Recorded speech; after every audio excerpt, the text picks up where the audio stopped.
Meus amados irmãos, nós temos na nossa vida cristã, passamos por alguns problemas e muitas vezes não descobrimos a raiz do problema. Nós temos o problema, mas não sabemos de onde ele vem. E quando as pessoas começam a conversar conosco, nós descobrimos que o problema que está por lado de fora é tão somente um ramo, é tão somente um fruto, é um galho. O problema é mais interior, o problema é mais profundo na nossa vida. E nesta tarde eu queria tratar de 3 problemas fortíssimos que nós temos em nossa vida, mas eu vou tratar da raiz, sem mexer com os problemas. Eu vou mostrar aspectos da vida cristã que o nosso Deus tem para nós, através da pessoa gloriosa de nosso Senhor Jesus Cristo. 3 modelos de expiação. O primeiro modelo é judicial, Cristo, o nosso advogado. O segundo é Cristo, o nosso Redentor, quando nós temos uma vida de escravidão. O terceiro é Cristo como vitorioso, o herói conquistador. Então nós temos 3 modelos de expiação que nós encontramos nas Sagradas Escrituras a respeito de nosso Senhor Jesus Cristo. O primeiro dele é judicial. E este é muito interessante, porque Cristo é o nosso advogado. 1 João capítulo 2, versículos 1 e 2, diz o seguinte: meus filhinhos, escrevo-lhes estas coisas, para que vocês não pequem. Se porém alguém pecar, temos um advogado junto ao Pai, um intercessor, Jesus Cristo, o justo.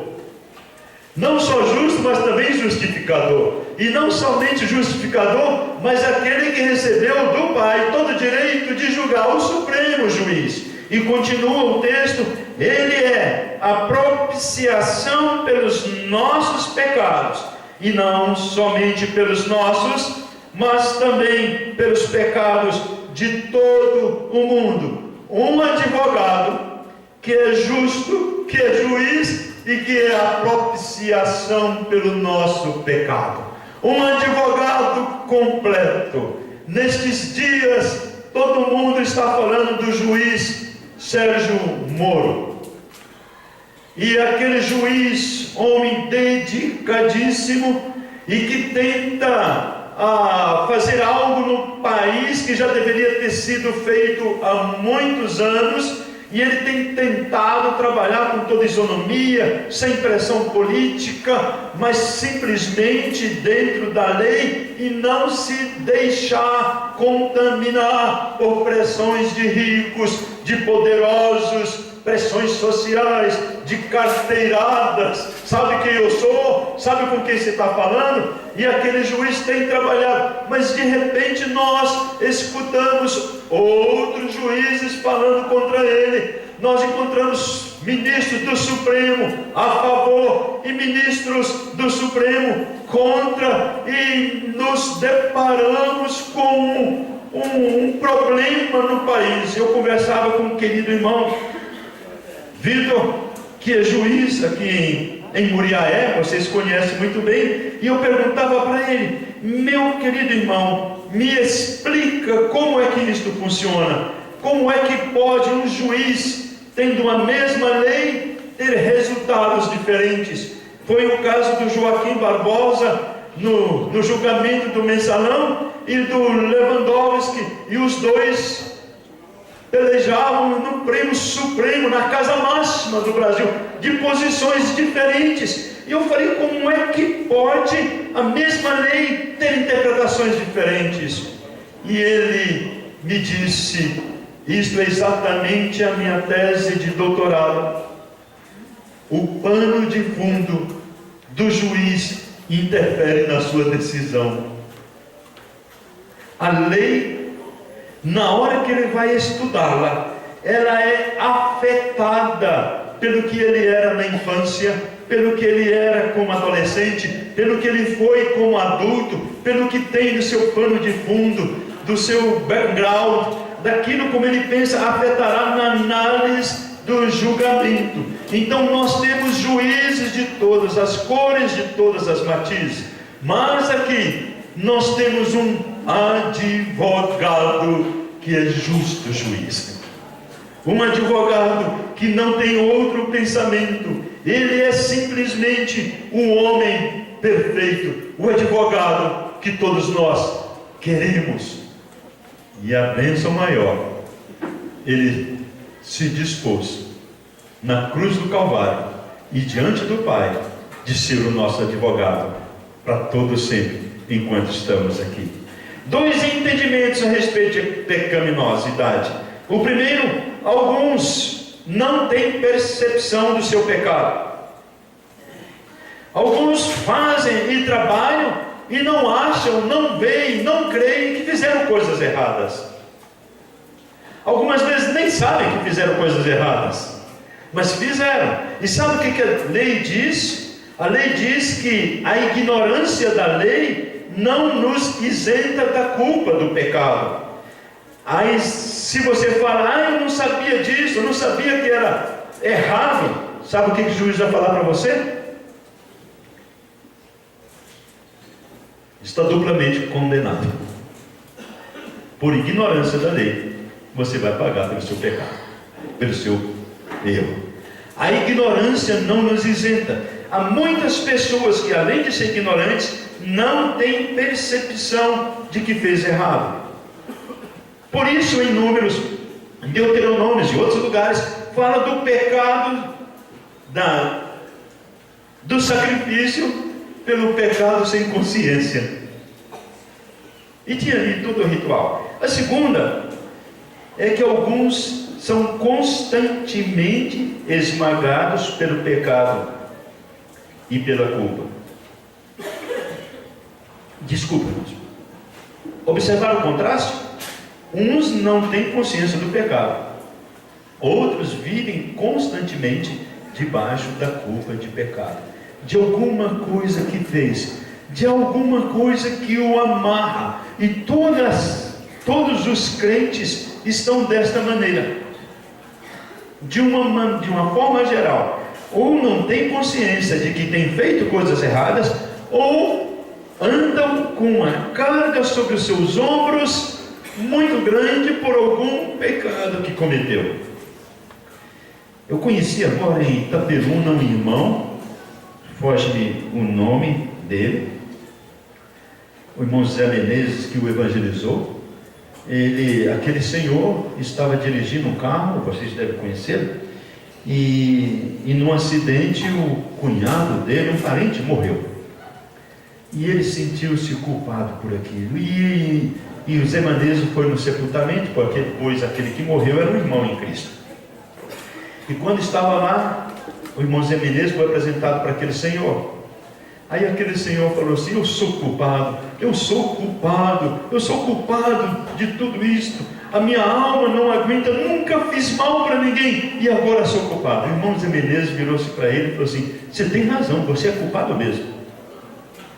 Você é terrivelmente culpado. Foi um choque para aquele homem. Aí o Zé Menezes falou assim: mas você não é culpado da morte dele. Esse que morreu, inclusive, está no céu. Era irmão em Cristo.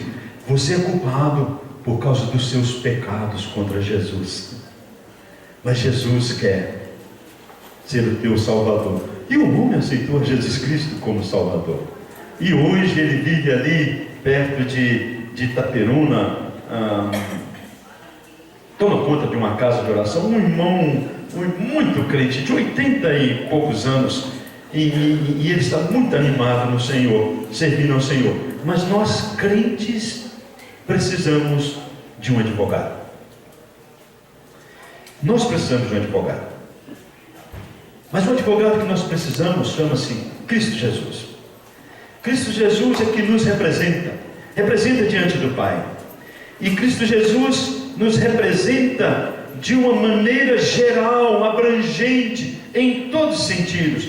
Porque Ele é o único que o Pai aceita que seja o nosso advogado. Ele é o único que o Pai, o Deus eterno, aceita como ministro para nos defender de todas as acusações. Por quê? Porque primeiro Ele pleiteia com base em sua justiça. Ele discute perante o Pai por causa da sua justiça. Não é que ele chega diante do Pai e fala assim: oh, você não está vendo ele? Ele é bonzinho, ele é esforçado, perdoa mais uma vez, Pai. Olha, ele cometeu errado, mas ele é esforçado, ele vai na casa de oração todo dia. Olha, não é assim que Jesus pleiteia para nós outros. O Senhor Jesus não fala nada a nosso respeito. Ele pleiteia a nossa defensoria por causa dele. É a vida dele que é colocada diante do justo juiz. É a vida dele, é a sua obediência perfeita, é o seu testemunho diante do próprio Pai, quando do alto dos céus uma voz se ouviu: eis que é o meu filho amado, a ele ouvi. O Pai tem esse testemunho do Filho, e é esse testemunho que ele advoga. Olha, Pai, eu estou aqui representando o Eduardo agora. O Pai sabe disso, e ele está representando, e o Pai olha para mim, mas ele vê a pessoa do Filho, e o Filho pleiteia com base na sua justiça, sua vida justa, sua obediência perfeita, o seu testemunho. Mas mais do que isto, ele pleiteia com base em seu sacrifício expiatório. Ele chega diante do Pai, e o Pai sabe que o Filho já pagou o preço dos meus pecados, passado, presente e futuro. Por base no sacrifício expiatório, ele cumpriu cabalmente todas as sanções da lei. O que a lei divina exigia, Cristo fez na cruz do Calvário. Nada, absolutamente nada ficou de fora. Nós fomos feitos idôneos na presença do Pai por causa do sacrifício de Cristo Jesus. Quando Jesus Cristo ofereceu-se como sacrifício na cruz do Calvário, e ele foi separado do Pai por aquele tempo pequenininho na cruz, naquela hora ele levava sobre si toda a nossa culpa, toda a nossa condenação. Por isso que o Pai tirou dele os olhos, por isso que o Pai não podia contemplar, e por isso ele disse: Deus meu, por que me desamparaste? Ele sabia a resposta, ele sabia que era por causa de nós, mas foi tão grande a dor da separação do Pai, mas ele voluntariamente foi um sacrifício expiatório que ele fez naquela cruz. Ele é justiça suficiente para a nossa absolvição. Em Cristo, nosso advogado, somos mais do que perdoados. Meus irmãos, eu queria que vocês entendessem, que nós entendêssemos. Aqui eu preciso da atuação do Espírito Santo. Há certos limites que a gente não pode ir, é só o Espírito Santo que pode ir. Mas eu queria que você entendesse o seguinte: em Cristo Jesus, nosso advogado, somos mais do que perdoados.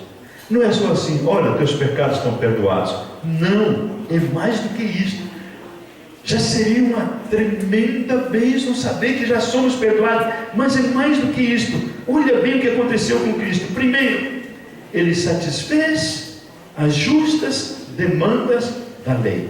Quando você olha no Velho Testamento e você vê todos aqueles sacrifícios exigidos para todas as coisas, Cristo satisfez todas as demandas da lei. Segundo, ele pagou todo o castigo da lei em nosso lugar. Ele sofreu na cruz do Calvário o que a lei exigia, que pelo pecado alguém fosse morto. E a vida que agora temos de salvação, em momento nenhum depende de nós, depende do que ele fez na cruz do Calvário. Dá para entender, irmãos, um pouco disto? Porque se dependesse de nós, jamais seríamos salvos. Se dependesse de nós, as nossas mãos maculadas pelo pecado diário jamais satisfaria as exigências divinas. Cristo é o nosso advogado por completo. Não devemos jamais imaginar nosso advogado tentando persuadir um juiz relutante. Muito obrigado, meu irmão. Nunca devemos pensar nisso. Este juiz, o juiz não está relutante diante do que Cristo fez. O Deus Supremo Juiz olha para o que Cristo fez e ele se dá por satisfeito. Quando ele olha para nós estamos plenamente justificados por causa do advogado que é Cristo Jesus. Ele não pede demanda a nós. A nossa salvação não depende do que fazemos, mas do nosso advogado perante o Pai. E sabe o que acontece com isso? Podemos viver livres de culpa. Eu vou falar uma frase aqui que não é minha, e eu quero que vocês entendam dessa perspectiva. Não há nada que você possa fazer que vai melhorar a tua situação diante de Deus. E não há nada que você possa fazer que vai piorar a sua situação diante de Deus. Porque a tua justificação não depende de você. A tua justificação depende de Cristo Jesus. Aí você vai falar assim: como falaram uma vez, eu preciso contar isso. Uma moça na casa de oração lá em Santarém, no sábado, estava se preparando para ir para uma festa, para um baile, lá da casa de oração. Aí a outra fala assim: como é que você vai para isto? As duas eram da casa de oração. Você não pode ir lá naquele lugar mundano, naquele lugar terrível. Aí ela vira para outra e fala assim: o irmão Eduardo disse que a gente não perde mais a salvação. Então eu posso fazer o que eu quiser. Sabe o que Paulo fala em Romanos? Que a condenação desse é justa. Provavelmente não entendeu a salvação. Porque quando somos salvos em Cristo, nós nascemos em Cristo e nós não temos prazer na iniquidade. Não significa que nós não somos assediados, que nós não sejamos tentados, mas que nós temos força para vencer essa tentação. Mas, meus irmãos, por causa de Cristo Jesus, podemos viver livres de culpa, totalmente. Podemos viver livres de medo. Bem, eu cometi um pecado agora, suponhamos. O que eu faço? Eu confesso. Eu confesso o meu pecado. A minha comunhão com o Pai foi cortada. Pecado cometido não derruba a salvação. Pecado cometido derruba a comunhão. E um medo atroz ataca a nossa alma, não por causa da salvação, mas por causa da comunhão perdida. E uma sensação de que estamos indo para o inferno, não por causa da salvação, mas por causa da comunhão que foi rompida. Porque nós temos um advogado perante o Pai que não perde nenhuma causa. Ele nos advoga diante do Pai por causa dos seus méritos e não por causa dos nossos. É nele que nós pomos a nossa confiança. Então nós podemos viver livres do medo e nós somos aceitos no amado, somos aceitos em Cristo Jesus. Então, quando nós temos Jesus como advogado, é o modelo judicial. Ele nos tira a culpa, o medo da culpa. O problema é a culpa, mas o Senhor tira. Agora nós temos o segundo aspecto, e eu preciso me adiantar. O segundo aspecto é escravidão. A escravidão ao pecado é o grande problema.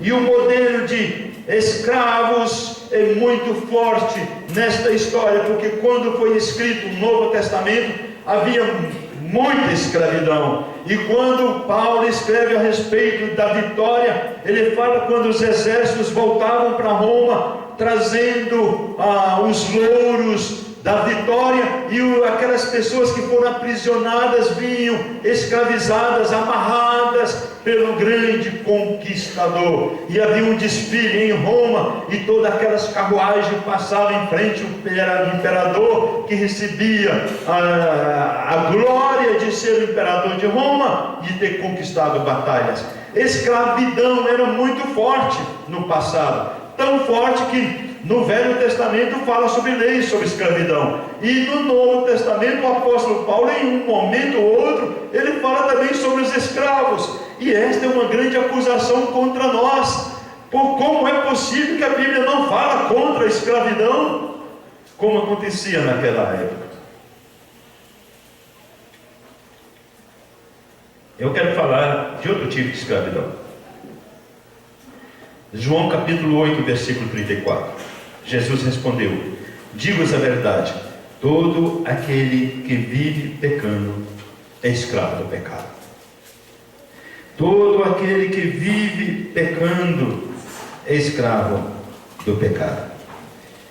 E Romanos capítulo 6, versículo 19 diz que o pecado é o mestre, é o dono dos escravos.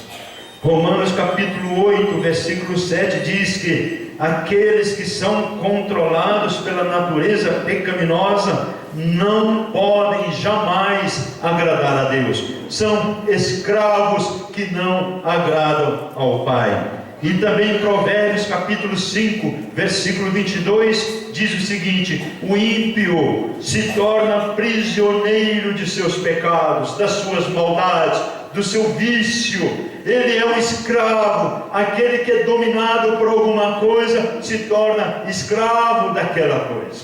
E é isso que nós estamos falando nesse instante, que Cristo Jesus veio nos libertar de qualquer tipo de escravidão. E nós vivemos numa sociedade em que as pessoas são escravas. Elas são escravas do trabalho, elas são escravas dos vícios, elas são escravas de divertimento, elas são escravos de pensamentos, elas são escravos de pecados, são totalmente dominados pelo pecado em todas as situações, até da ociosidade, dos maus pensamentos. Mas Cristo veio também nos libertar da escravidão. Existem implicações em que muitas pessoas divergem sobre este aspecto das muitas formas de pecado que escraviza, mas nós não vamos tratar disso agora.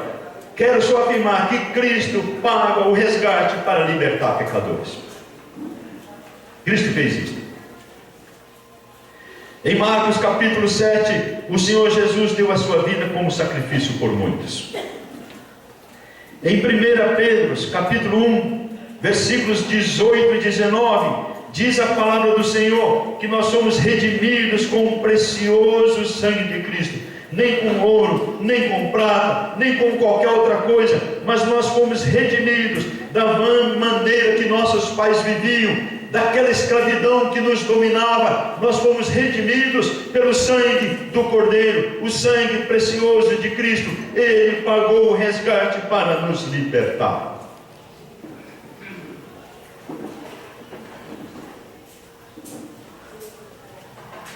Eu vivi uma situação muito interessante, minha esposa e eu, quando nós morávamos por um tempo em São Paulo, e o vice-presidente do Bradesco foi sequestrado.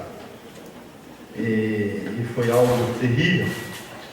E o irmão muito querido, que também era vice-presidente do Bradesco, ele andava com o dinheiro do resgate junto a si. Em qualquer momento que fosse preciso levar, eles levariam aquele dinheiro do resgate. Milhões de dólares dentro do carro, dentro de uma maleta. E imagina aquele homem andando com aquele dinheiro pelas ruas de São Paulo. Ele tinha segurança, ele tinha tudo, mas esperando os bandidos, os sequestradores falarem o momento de entregar o dinheiro. O local, a polícia não estava envolvida, teoricamente não estava envolvida, e eram sequestradores de fora, que vieram de outros países, da Argentina parece. E aquele homem andava com aquele dinheiro para dar o resgate. E chegou o dia, eles entregaram o dinheiro e o homem foi libertado.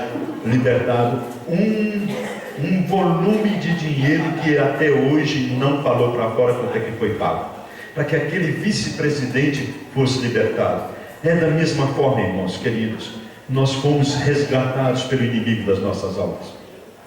Nós fomos escravizados pelo pecado, pelos vícios, por todas aquelas situações, grandes e pequenas, mas Cristo pagou um alto preço ao Senhor. Ele levou diante do Pai e apresentou o seu precioso sangue. O seu sangue foi o preço para o nosso resgate. Salmo 107, de versículos 10 a 16, nós temos um texto que eu não posso avançar sem lê-lo claramente, esse texto para os irmãos. Salmo 107, versículos 10 a 16. Abra sua Bíblia neste texto. 107, de 10 até 16.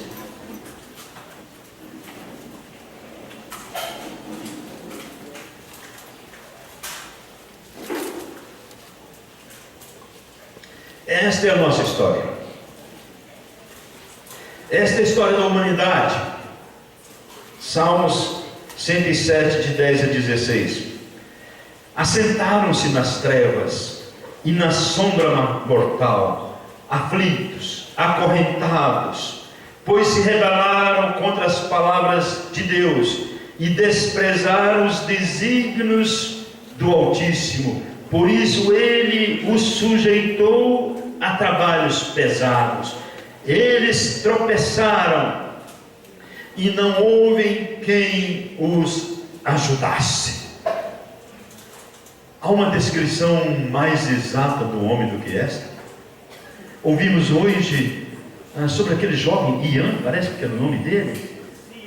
Isto, e aqui aquele testemunho tão lindo da libertação dele, um rapaz de 20 anos que havia matado o outro, e aquele trabalho que o nosso irmão faz com eles, e meus irmãos são milhares assim. E aí nós falamos, mas coitado desses drogados, olha que vida miserável. Oh, meus irmãos, eu sei de tantos que têm muito dinheiro, que estão bem vestidos, mas têm uma vida miserável também, e só conseguem dormir à noite por causa de remédios caros que pagam para ter aquelas receitas. Eles estão da mesma forma assentados nas trevas e na sombra mortal, aflitos, acorrentados. Lembra-se de Marcos capítulo 5?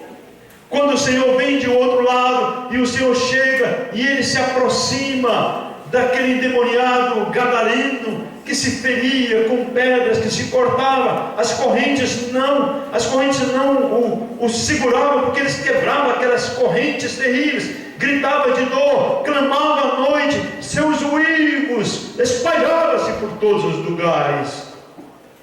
Oh, meus irmãos, assim é a sociedade que nós vivemos, assim é a nossa sociedade.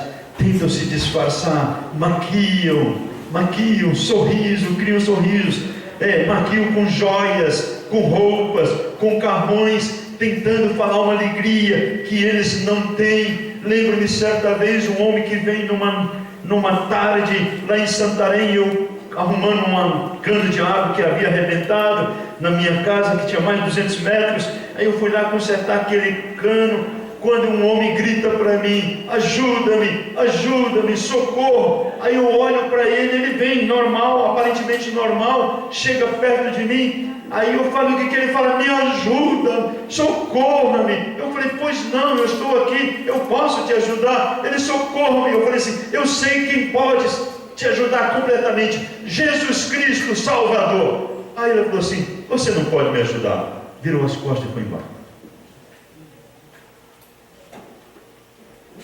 Virou as costas e foi embora. Se essas pessoas poderiam.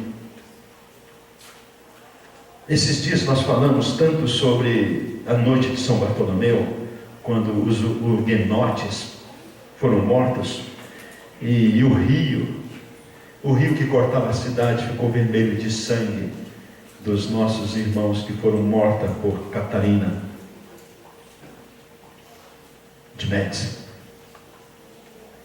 Passam os dias, aquela senhora de noite gritava, chorando, desesperada, porque ela escutava os gritos dos que foram mortos à espada pela sua ordem. E ela, noite após noite, ela desesperada, sentada, não conseguia dormir, Ela gritava: quem pode tirar isso da minha cabeça? Quem pode tirar estes fantasmas que não param de gritar? O número de suicídio tem aumentado assustadoramente. O número de drogas, de pessoas viciadas em drogas. Irmãos, vocês sabem por que cada dia que passa aumenta a produção de droga?